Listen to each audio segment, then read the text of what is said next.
Assalamualaikum warahmatullahi wabarakatuh. Kaifahaluka ya ikhwan muslimin dan muslimat dimanapun kalian berada. Semoga kalian dalam keadaan sehat walafiat, dimudahkan segala urusan, menjalankan ibadah puasa, dan semoga amal ibadah kita diterima oleh Allah Subhanahu wa taala. Dan ketemu lagi dengan saya Muslim dan serta channel Pusat Informasi yang akan menyajikan berbagai informasi, saling berbagi dan saling menasihati bertegur sapa. Di mana saya sebagai selaku adminnya belum tentu menjadi orang yang sempurna, siapa tahu engkaulah yang kalian sendiri yang lebih memahami dan lebih luas pengetahuannya mengenai ilmu agama. Kita saling berbagi, tidak bermasalah, karena itu adalah pahala yang akan kita bawa kelak di akhirat kelak nanti. Kali ini pada Ramadan yang ketiga, saya akan menjelaskan atau memaparkan tentang kisah penciptaan Nabi Adam alaihissalam.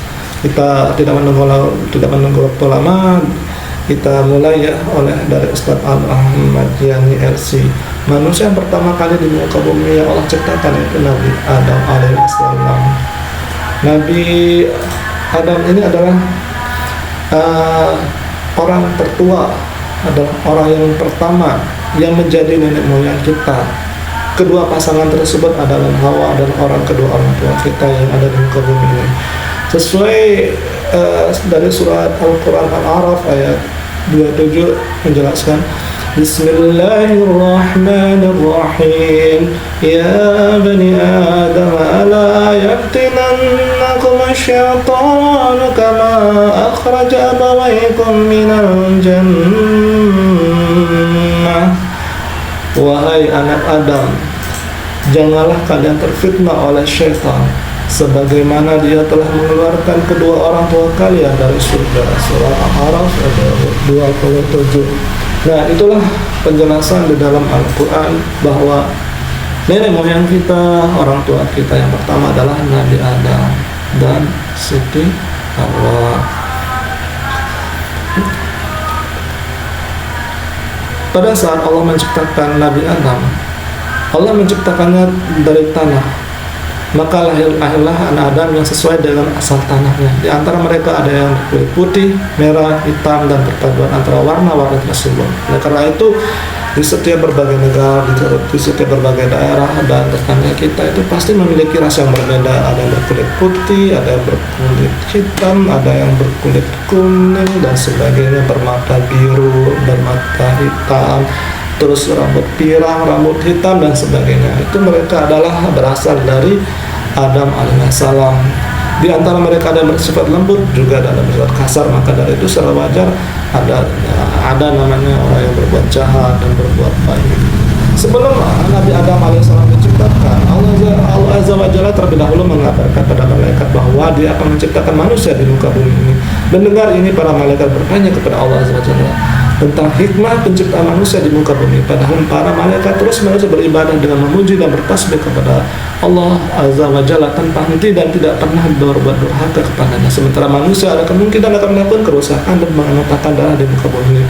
Menjawab hal itu, Allah Azza wa Jalla mengatakan kepada mereka bahwa Dialah Azza wa Jalla lebih mengetahui tentang apa yang tidak diketahui oleh para malaikat. Allah Subhanahu wa taala berfirman, Bismillahirrahmanirrahim. Khalifah qalu atajalu fiha ma yusfid yusfidu fiha wa yasfiku bihamdika wa nukaddisu la qala inni a'lamu ma la ta'lamun. Ingatlah ketika Rabbmu berfirman kepada para malaikat, sejujurnya aku hendak menjadikan seorang khalifah di muka bumi. Mereka berkata, mengapa engkau hendak menjadikan khalifah di bumi itu orang yang akan membuat kerusakan padanya dan menumpahkan darah, padahal kami senantiasa bertasbih dengan memuji engkau dan mensucikan engkau.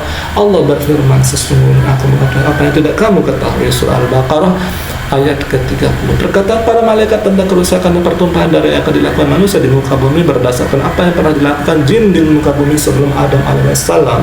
Kemudian Adam alaihissalam, setelah Adam alaihissalam diciptakan, Allah Azza wa Jalla memerintahkan pada malaikat dan jin untuk sujud kepada Adam alaihissalam sesuai dengan surah Al-Baqarah ayat 34. وإذ قلنا للملائكة اسجدوا لآدم فسجدوا إلا إبليس أبى واستكبر وكان من الكافرين. Dan ingatlah ketika kami berfirman kepada malaikat, sujudlah kamu kepada Adam, maka sujudlah mereka kecuali iblis, dia enggan dan takabur, dan adalah ia termasuk golongan dari orang-orang kafir. Dari Ibnu Katsir rahimahullah menyebutkan dalam ilmu tafsirnya, dalam Allah memerintahkan kepada para malaikat yang sedang bersama iblis, bukan semuanya, mereka disuruh untuk sujud kepada Nabi Adam. Mereka disuruh sujud kepada Nabi Adam,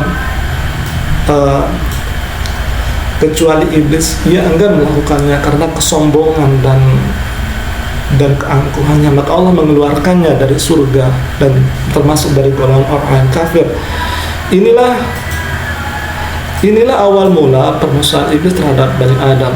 Sujud yang terkandung pada ayat di atas adalah bentuk penghormatan dan pemuliaan, bukan seperti sujud dalam sholat, karena sujud yang seperti dalam sholat merupakan hak Allah, dia tidak boleh diberikan kepada selain Allah Azza wa Jalla. Bentuk lain dari kemuliaan yang Allah Azza wa Jalla menganugerahkan kepada para Nabi Adam alaihissalam adalah dia ajari seluruh nama-nama benda. Kemuliaan ini yang Allah tampakkan di hadapan para malaikat, sebagaimana Allah Azza wa Jalla menyatakan dalam firman-Nya, kuntum shadiqin qalu subhanaka la ilma illa ma 'allamtana innaka. Ini agak sedikit kesalahan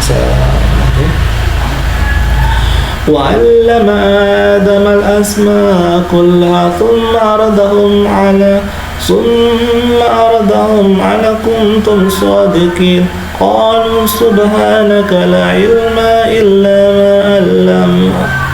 إلا ما علمتنا إنك أنت العليم الحكيم.